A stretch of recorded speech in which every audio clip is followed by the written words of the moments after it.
Hey everybody, ronarray here, and GG finally revealed all passive nodes for Reliquarian Ascendancy for Scion.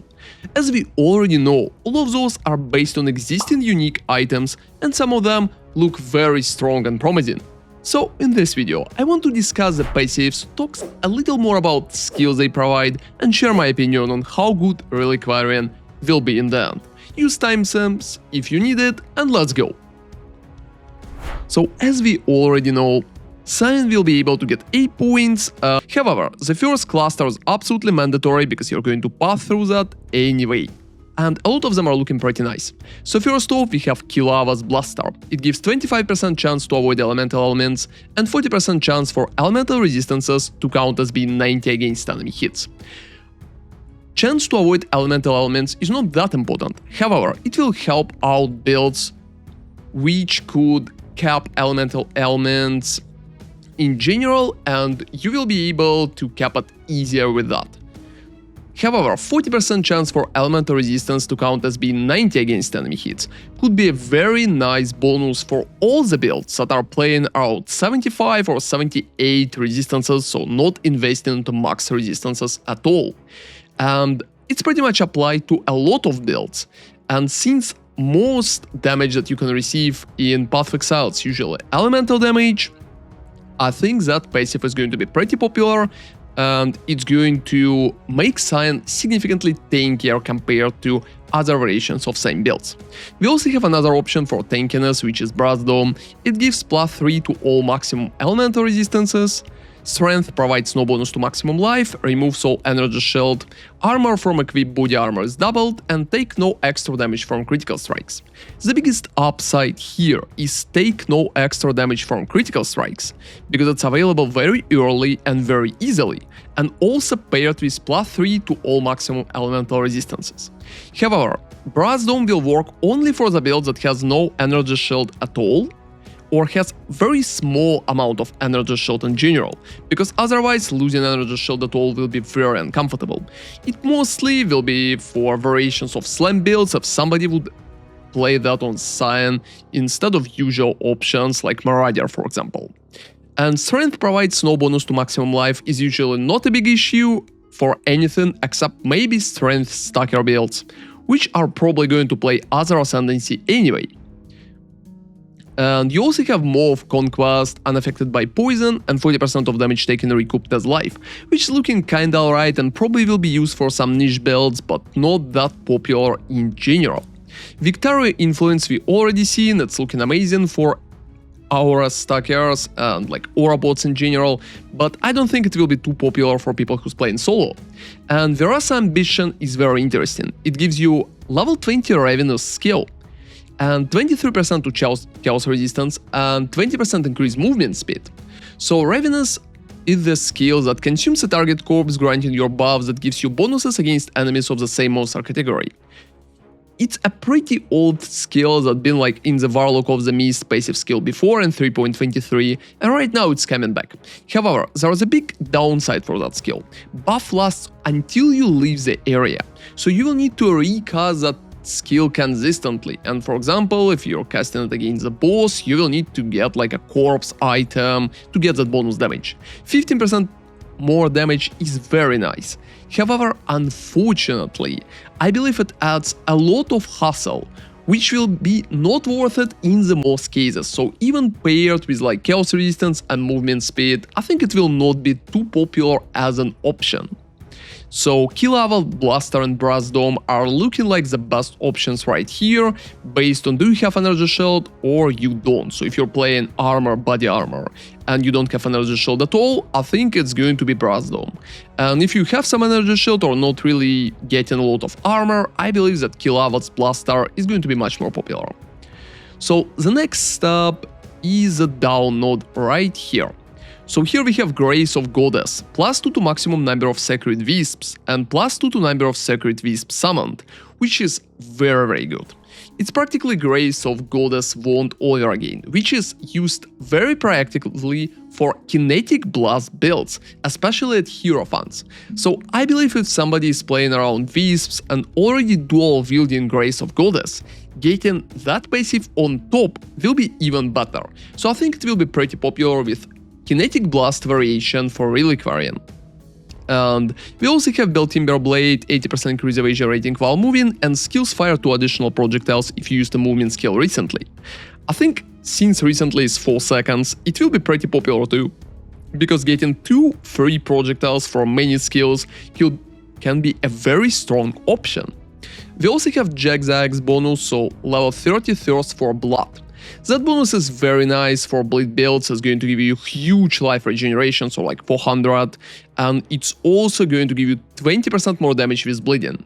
I think for bleed builds it's going to be very nice, so ball bleed and maybe some variations of lacerate, but I don't really believe that bleed builds at the moment would play the Reliquarian. So I think Zigzags here will just stay a niche option. Terminus Est give you 10% movement speed and gain a frenzy charge on critical strike, which is nice but not really looking that amazing, because there's a lot of way how you can get critical strike frenzy charges and generally frenzy charges anywhere in the tree. Widow Hail will give you 75% increased bonus gain from equipped Quiver, and I think that part could be very strong, considering some unique Quivers are providing a lot of bonuses, so Widow Hail bonus right here will be pretty popular with different variations of builds. Maybe we will even see a Spark variation with that. So Kitava Fist gives you melee strike skills, deal splash damage to surrounding targets, recover 5% life on kill, and enemy skill by your hits are destroyed. Splash in general is looking pretty nice, but you can get it in the tree, and I don't really believe that it's worth to get your Ascendancy. So the best variations right here are going to be Grace of the Goddess for Kinetic Blast, Belt Timberblade for projectiles, and Widow Hail if you can properly utilize it. Everything else looking kinda niche as well. So upper part right here is looking a little differently. First off, we have Mystic Refractor. Spells fire 2 additional projectiles, projectiles cannot continue after colliding with targets. So if your spell is working pretty nice with that, so your projectiles are not piercing anyway, I believe getting 2 additional ones for practically free is a good thing. However, a lot of spells at the moment are piercing enemies, such as Frozen Pulse for example, so I believe Mystic Refractor will be a pretty niche choice, even if 2 projectiles are looking pretty nice. Burden of Shadow, on the other hand, looking very good for life stacking builds, because they're giving you very big free bonus. Spell deal added chaos damage equal to 5% of your maximum life. So if you're playing a life stacker, playing the Reliquarian just for Burden of Shadows looking like a very decent option, and skill cost life instead of 50% of mana cost is absolutely not an issue if you already play in a life stacker. So I think right now Reliquarian looking like a very nice option for a life stacker build. So we also have Sibyl PoE for gain 20 life per enemy hits with spells, 8% increased spell damage per 5% chance to block attack damage. I don't really believe that one looking good, and there are barely builds that can practically get any kind of upside from such bonus. Hedigan Authority gives +3 to maximum number of summon totems, and you cannot have more than 2 summon totems of the same type. I think that kind of passive could open a way for at least a few interesting niche builds, but most all the totem builds around are just spamming one type of totem, so I don't think it will be popular because it will add a lot of additional buttons and a lot of hassle to the totem play, which could be already complicated. So Replica Heartbreaker gives you 60% chance to impale on spell hit, and it could be nice for some spells which are doing physical damage in some variation of builds, such as Reap for example, but I don't think that it's big enough to force you actually to play Reliquarian, so I think that option will stay niche. And Mata's teaching minion-based attack critical strike chance is equal to the critical strike chance of your main hand weapon, which is looking very good, especially since right now you don't need to equip the weapon, so you're just getting the passive, and you can get any kind of weapon that you like, with a pretty high critical strike chance too. So even if it's looking like a niche option too, I think Mata's teaching is not that bad. In general, upper part is not looking that amazing. Most of the things here are not really working for a variety of build, and I think most of the people who will go for it will just go for Mystic Refractor or will go for Burden of Shadows, because everything else looks like too niche of an option. So here comes the far part, so like right part, And we have a few interesting options here. First off, it's Ascendancy, which we already seen at 62 all attributes. I think it's looking very decent, and we'll definitely find some options in the characters that can stack especially a few different attributes like STR and Intelligence stacker at the same time. There's a few variations of builds like that, and I think Ascendancy will be pretty popular for those. Debuffs on you expire 100% faster at the first glance, not really looking that amazing. However, it could protect you from some particular debuffs and interactions in the game. So even if it's going to be niche, I still think that it will open the way for at least some cool builds that people will be able to cook a little later on. Prospero Protection gives you armor from equipped shield is doubled, 10% chance to block attack damage, and gain armor from equipped body armor. Generally, it's not really looking good, and I probably wouldn't spend a whole Ascendancy just for that, so we can just toss it aside. Tear of Purity grants level 30 Purity of Elements skill, which is pretty great, and Purity of Elements has a 100% increased mana reservation efficiency.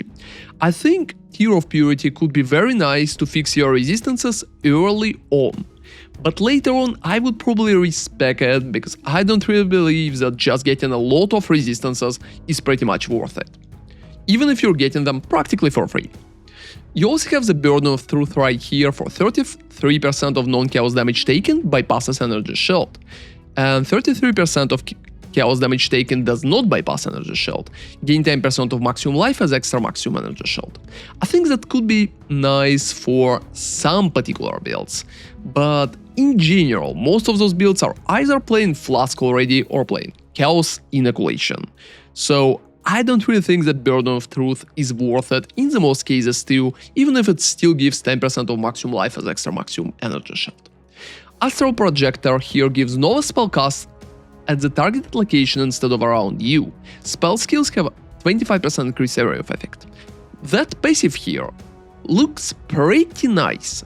However, I believe that Astral Projector usually just takes one ring, it could be corrupted, and it's not looking absolutely useless. So I don't really believe that spending Ascendancy for it is necessary, and you can just use a ring instead. So looking at the far right part, I believe that most of the time people are going to go for Astromantis. Warped Timepiece will probably find some niche but very cool usage, and I believe that Tear of the Purity can be pretty popular at the start, or if you really need to cap your resistances without investing more. The rest is probably not going to be that popular. Prospero Protection and Burden of Truth looking very average at the moment, and Astral Projector is probably just not worth it. So in terms of usage so far, I believe the first cluster is looking very good, and you can practically play Kibi build, for example, by taking Kilava's Blaster just for better survivability, or even Brass Dome if you prefer to play it without Energy Shield, which could be kinda strange because most of the Kibi builds are playing with Energy Shield instead. And after that, for example, you can take Grace of the Goddess just for additional Wisp, then dual wield Grace of the Goddess Wounds for such variation, and as the last part, you can take something from the right part and get, for example, Tear of Purity for a lot of free resistances. It's looking kinda alright.